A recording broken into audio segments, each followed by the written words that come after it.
It's lovely to be here in your garden, Your Grace. To inherit or to have this to look after must be quite overwhelming, because there's been a history of Duchess of Beaufort that have done amazing things to the garden, and now it's your turn. But you've done some great things here. Well, yes, it was very daunting to take over, and initially I suppose the way in which I started doing things was by making small mistakes with things that I knew, like tulips, which I knew I could then erase.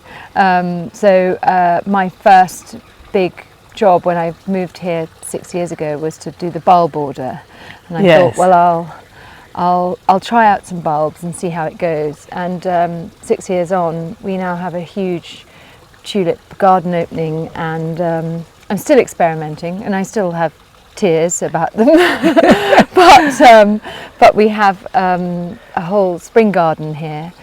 So you put it on the map in spring, which is no small order, is it? No, terrifying. If you've had a hard winter, it's very frightening. Yes, but I have to say your tulips do look magnificent, and I think as a gardener we all experiment and we go on for life and we all make mistakes, and I think if you're not making mistakes, it means you're not going out of your comfort zone enough. And in horticulture you want to spend a lot of time. Well, I certainly spend a lot of time out of my comfort zone.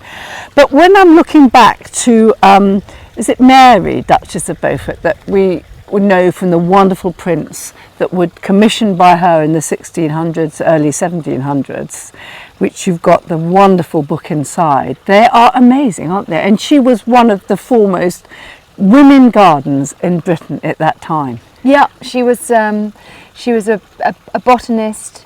She was really a sort of scientist. She was also, she was informing people like Hans Sloane and Jacob Bobart at the Chelsea Physic Garden, or where the Chelsea Physic Garden is now, and at the Oxford Botanic Gardens. Yes. Growing seeds from all over the world that were sent to her. And she got into it because we think she was in the late sort of 1660s, 70s, she was experimenting with tinctures to try and find something to ease her melancholy. And that's how she got into plants. And then she became fascinated with plants and with the look of them, with what they could turn into, and all sorts of things, from weeds to pelargoniums to aloes, and exotic fruit, guavas. She grew them in her glass houses, and she said something like, once I get into the story of a plant, I can't get out, which is a wonderful thing. And then she introduced several types of plants to this country, which now we kind of assume we would always have, as it were, pelargoniums growing in our greenhouses or in our windowsills. And so she was the first one. And then more recently I've had my husband's stepmother and mother, both of whom were very keen and excellent gardeners. Yes. Terrifying to follow. Yes, Miranda, I remember meeting Miranda, and she's written a garden book, hasn't she? And Caroline, your husband's mother, who had the beautiful garden, who created the beautiful garden at the cottage with Russell Page. That's right, so yeah. And then charming. Russell Page came, and when they moved in here in the 1980s, he came and designed the east front garden of the house. And I think he became quite a close friend of my husband's parents, and yes, they were both very keen and very interested. And I think that Caroline Beaufort definitely, kind of in conjunction with a designer called Goffinet, designed this area of the garden, and then the little shell garden that we're going into was Miranda's garden. So what I love about this is you've got the lovely tall vistas going out to the beautiful parkland, and then you've got the contrasting formal gardens, and then this shell garden is amazing, isn't it? And this, I think the planting that you've done in here is absolutely spectacular. I love the way that you've got the short long grass with all the bulbs coming through it. So it does look like a sort of Renaissance tapestry to me, with a wonderful mix of different bulbs. You must be very pleased with this. I love this garden, and as you can imagine, it starts appearing quite early, because the early narcissi come out, and then the anemones, and then as the tulips come, more and more colour appears. So it's an early indicator that spring is coming, and so it's really nice in that way. And then we sort of throw in all sorts of different types of tulips. You can see a little doll's minuet there, the really flowering one. Yes, those are brilliant. And I grow purple doll, which is a sport from doll's minuet, which is darker claret with green veins up its petals. I'm going to copy it's a new one. I just discovered it this year, and I'm going to get thousands next year. I think it's so lovely. And the anemone blanda, it is beautiful, isn't it? Do you think this is better this year than last year? Do you find you are changing your formula a bit, or you just find it exciting because every year it's slightly different? It is slightly different every year, because it depends on how the weather's been. Yeah. And so actually the tulip meadow gardens were fine last year. A lot of our tulips in the beds weren't so fine. They got really badly frost damaged later on. We had the very late frost, didn't we? Yeah. But this year they've survived what was just a very wet winter. I have added more of the narcissi. So there's more white in here, I think. That's what makes it work, I think, because you've got the white with the intense colour of the tulips, isn't it? I think that is really effective. Yeah. Yeah. I'm going to copy you on that one. And the shells. Yes, which that was branded. It. Yeah, so they are actually stone shells, are they? Yeah. I see. And then a beautiful cool pool. And then the hydrangea petalaris just completely covering that wall. Yeah. It's a very peaceful garden, and although it's formal, it's very wild almost, isn't it? Lovely combination. Yeah. So then you've got the lovely garden round there, Goffinet's bit, and then you've got the Russell Page bit on the east side, which is really beautiful as well, isn't it? Yeah. So you're obviously really bedding yourself in nicely now, and you're going to catalogue the plants in the garden, or you're on the process of it? I hope to, yes. I've started just making lists, but I have to kind of make the catalogue. I have to do it properly and make everything match up with the Linnaeus names, etc. Not an easy job. It's going to take you the rest of your life. It could be a lifetime project, but I love a project. Yes. No, that is amazing. So that will be your definite stamp on it. And do you think you will, like Lady Victoria Leatham did at Burghley House? She, as her parting present, she did the Garden of Surprises, beautiful water fountains and things for children. Have you a project like that for here? Well, yes, you told me about that. I was rather jealous at the thought of that. I do have a project which I hope will come to fruition, which involves more kind of public coming to be involved with the garden. But I can't quite reveal the details. Oh, that sounds exciting, because it is the most stunning garden that you rarely see featured. It's not open a lot to visitors. Obviously, everyone comes to the horse trials, which is in a couple of weeks' time. But that would be lovely, wouldn't it, to actually make it really be appreciated by perhaps a wider audience, if you can bear it. Yes.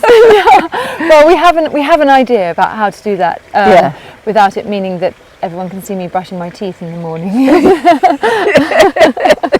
I remember King Charles when we did the book on Highgrove together, and him telling me that one day he'd see people peering in the window as they were having tea, so he would quickly dive onto the floor. And so subsequently they put wide flower beds in front of the window so that people couldn't, but no doubt they would tiptoe across the flower beds to peek inside. It can be quite intrusive. Well, I've done it myself with other people's gardens. Right.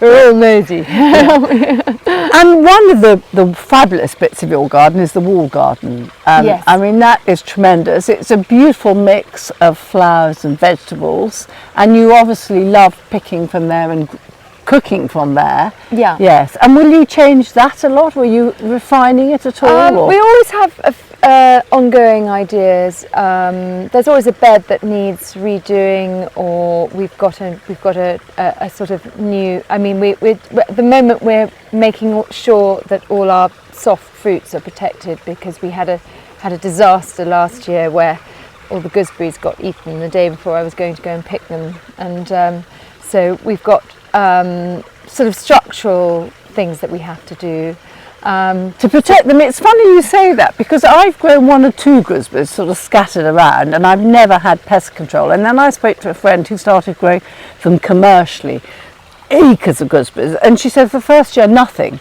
and then they discover them in quantity and the whole lot was stripped. Yeah. So they latch onto you and then they're gone. We so haven't had them covered since I've been here, and then last year it was denuded. It was, I almost didn't, I couldn't quite believe it. There wasn't a single one overnight. Yeah. It was very depressing. And it was birds, obviously. It was birds, yeah. So you use that, because there's that sort of 7mm netting, can't you, that you can drape over things, which I find quite handy. Yeah, But we've constructed a cage. It's not huge, and then yes, we're going to drape the netting over, but it's not too obtrusive. Not too obtrusive. Yeah.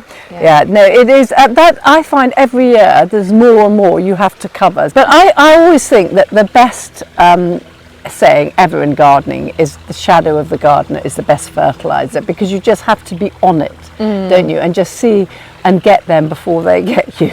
Well, the gardeners here are their shadows are everywhere, because they're so efficient, you know. Yes. And there aren't, as I said, there are only 4 full-time gardeners here, and the 2 head gardeners, and the wall gardener, and then the gardener who dots between the 2 gardens, and they've got a lot to do. So they dash around. They hardly have time for a shadow. But I have to say it's all beautifully maintained. And do they answer to you? Do you run round with them each week and say, let's do this? I talk to them pretty much each week, but they are very much get on with it. And then there's certain times of the year when we're making lots of plans together, when we'll sit down together, and then I walk around with them whenever possible. There's certain sort of key decisive moments during the year, and then because we have our 3 garden openings, we sort of work towards them, and sort of each one brings its different sort of stars of the show, so we have to think about what we're going to do in the run-up to each garden opening, and then in between. But yes, I talk to them each week, because also we do all the flowers for the house from the garden too. So grow all the stuff yourself, which must, for a house that size, is pretty impressive. Well, we have all the pelargoniums as well that we bring in, and so each week we're very much in contact. The house and garden communicate a lot with each other, because we're all helping each other out. If it's a private event or a commercial activity or whatever it is, we all need to know. Now, it is lovely to have something to work to, isn't it? Because I think it really focuses your mind. Yes. And it makes it much more special, really. But I mean, you've had a very busy life before you moved here. So you were trained as a classicist, you went to Oxford, you worked for the BBC, you did the obituarist for the Telegraph for many years. And you worked all your life, and then I think you come here, and actually I reckon you probably work harder than you worked in your life, because running or helping to be part of a very important cog in a place like this is quite a tall order, isn't it? It is. It's incredibly satisfying, occasionally a bit frustrating. It's all about the people as well. We have an amazing team of people who work in the house and in the gardens, and it's about, and I suppose what my experience of working before has brought is the ability to communicate and listen as well, you know, and we're all very close, I think, as a team, and and on, you know, when we're not putting on the show, whatever that is, a garden opening or an event in the house, you know, we're sitting in the kitchen I'm in my tracksuit Planning. and we're planning. But I do really enjoy it. I really enjoy it, and but I feel very, very supported. That's lovely. I mean, just when we were driving here, and you drive into Badminton Village and the villages beyond it, you can feel the influence that this estate has had over the countryside, over the villages, over the landscape for the last many hundred years, isn't it? Yes. Because they have owned a large tranche of land, they've looked after it, they've cared for it, they've nurtured it. And I think that's what makes this country, a lot of the countryside, what it is, the capability landscape. Capability Brown's worked here. Many famous garden designers have worked here over the years, and people have run it, and they've manicured the landscape, and it's just beautiful, and I think everybody reaps the benefit. You don't see this in many countries, the influence of the large country house, do you? No, I suppose not. Maybe a bit in Italy, do you think? But it's they have different so tax systems there. I know we were working for someone in Venice, and she was saying they have this thing that you have to divide up the inheritance between all the siblings. Yes. So whereas in England it's generally gone down to the oldest son, so it's been kept intact. But if you imagine if this had been divided down through the generations, it wouldn't be, would it? Yes. The taxes, and it would be a fraction of what it is. We'll be fighting over our patches of the garden. So it's really important, I think, isn't it, that places like this are lived in and loved, and it just makes everybody can see it and enjoy it over the next 100 years. But thank you very much for showing us. It's a pleasure. I wish we had longer. Yes, well, I wish you did too. I could bang on for ages. Thank you very much.